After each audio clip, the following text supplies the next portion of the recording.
Se ainda não estás inscrito no canal, inscreve-te já, ativa as notificações e deixa a tua opinião nos comentários, porque aquilo que te vou contar agora pode mudar para sempre a forma como olhas para o Sporting. Algo está a acontecer nos bastidores de Alvalade, e a sensação que temos é que existe muito mais por detrás das palavras aparentemente simples de Rui Borges nas conferências. Quem ouve o treinador pode pensar que se trata apenas de uma antevisão banal, daquelas que preenchem espaço antes de um jogo grande, mas as fontes internas garantem. O ambiente dentro do clube está carregado, tenso, quase elétrico, e aquilo que se prepara pode abalar completamente esta temporada. O jogo contra o Braga foi tratado publicamente como apenas mais uma jornada do campeonato. Rui Borges, com o seu tom sereno, desviou as atenções dos jornalistas, recusou entrar em polémicas sobre o clássico entre Porto e Benfica e tentou centrar o discurso no Sporting. Mas repara bem, o treinador não deu uma única pista clara sobre quem iria jogar, sobre como iria organizar a equipa, ou sobre quais as armas secretas que iria utilizar. A explicação não é apenas estratégia desportiva, é medo de expor segredos internos que, se revelados, poderiam entregar demasiado aos adversários. O silêncio de Borges é calculado, quase conspirativo. E há mais. Dentro do balneário, o treinador insiste em trabalhar com uma rotação que baralha até os jogadores mais experientes. A dúvida na baliza, o regresso de Diomande, a gestão de Maxi e João Simões, a adaptação às dificuldades vistas contra o Nápoles, tudo isto está a ser estudado ao detalhe. Rui Borges sabe que a equipa foi criticada por cair nos jogos grandes, perdeu contra Benfica, contra Porto e até contra o Nápoles. Mas quando lhe perguntam sobre isso, responde com uma frieza quase provocatória. Se perder contra Porto e Benfica e ganhar todos os outros, sou campeão nacional. Esta frase, aparentemente inocente, revela algo maior. Borges não se preocupa em agradar, preocupa-se em vencer, mesmo que o caminho seja impopular ou criticado. É por isso que alguns adeptos ainda olham para ele com desconfiança. Rui Borges não é um nome de peso, não é um treinador com currículo europeu recheado de títulos. Começou no Mirandela, e muitos perguntam-se se estará preparado para liderar o Sporting. Mas quem acompanha de perto garante, ele sabe perfeitamente o que está a fazer. Cada crítica, cada dúvida, serve-lhe de combustível. Ele não fala para agradar, fala para proteger o grupo, para manter a equipa concentrada e para desviar o foco de decisões que estão a ser tomadas longe dos olhos do público. A verdade é que o Sporting vive uma fase de redefinição. O calendário é apertado, as competições europeias exigem mais do que nunca, e a gestão física do plantel é uma preocupação constante. O sorteio da Taça da Liga colocou os Leões em confronto com o Alverca apenas 48 horas depois de defrontar o Tondela, sem o tempo mínimo de descanso. Rui Borges não escondeu a frustração, mas também não dramatizou. Disse simplesmente, é o que é. Esta resignação não é passividade, é cálculo. Dentro do clube, fala-se em ajustar treinos, criar microciclos específicos e até preparar jogadores secundários para assumir responsabilidades em jogos decisivos. É um risco enorme, mas também uma oportunidade para testar a profundidade real do plantel. No entanto, o que mais chama a atenção é a forma como Borges gera comunicação externa.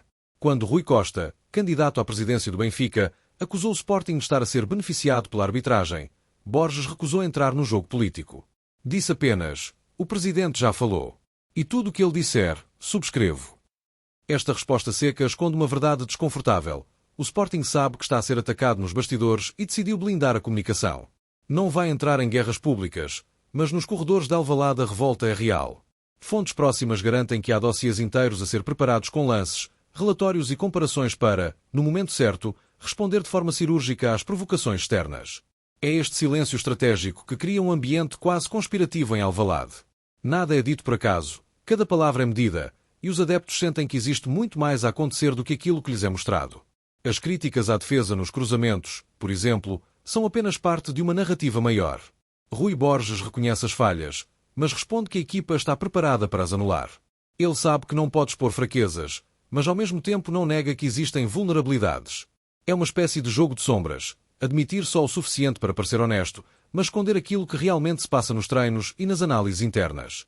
E os jogadores sentem isso. No balneário, há uma mistura de motivação e nervosismo. Cada um sabe que pode ser chamado a qualquer momento para resolver problemas específicos, e essa incerteza cria uma competitividade feroz. Não há titulares intocáveis, não há lugar garantido. Borges insiste, quem entrar, dará uma boa resposta. Para os adeptos, esta pode ser apenas uma frase feita, mas internamente é uma realidade cruel. Jogadores vivem em permanente estado de alerta, prontos para entrar e prontos para sair. A pergunta que fica é, onde é que tudo isto vai parar? Será que o silêncio de Rui Borges é apenas uma estratégia de curto prazo ou será que estamos a assistir à construção de algo maior, de uma narrativa pensada para explodir no momento certo? Alvalade nunca esteve tão dividido entre dúvidas e esperança. Há quem não acredite em Borges, há quem o defenda com unhas e dentes. Mas todos sabem que está a acontecer algo por baixo da superfície, algo que pode mudar tudo.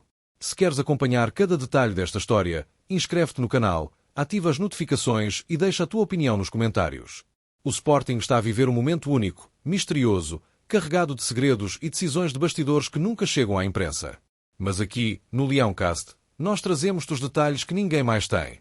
E acredita, isto é apenas o início. Depois de todo o mistério em torno das escolhas de Rui Borges e das críticas ao rendimento da equipa, o nome começou a ganhar força nos corredores de Alvalade, Lucas Paquetá. O internacional brasileiro, atualmente no West Ham, está a viver um dos momentos mais intensos da sua carreira. Recentemente absolvido das acusações da FA relacionadas com apostas, o médio ofensivo voltou a ser visto como uma das peças mais criativas e influentes do futebol europeu. E isso despertou o interesse de vários gigantes, mas foi em Lisboa que o seu nome explodiu nos bastidores. O West Ham sabe que tem em mãos uma mina de ouro. Paquetá é daqueles jogadores que conseguem transformar o meio-campo num palco de pura magia. Passe curto preciso, visão de jogo apurada, capacidade de drible e, acima de tudo, a frieza de quem não se esconde em jogos grandes. Só que em Inglaterra já não existe a mesma estabilidade. O Clube de Londres entende que este é o momento ideal para vender, pois o mercado aqueceu depois da absolvição e clubes como o Manchester City voltaram a monitorizar a sua situação. E onde entra o Sporting nesta equação? Frederico Varandas e a direção leonina já provaram que não têm medo de investir quando se trata de elevar o nível da equipa.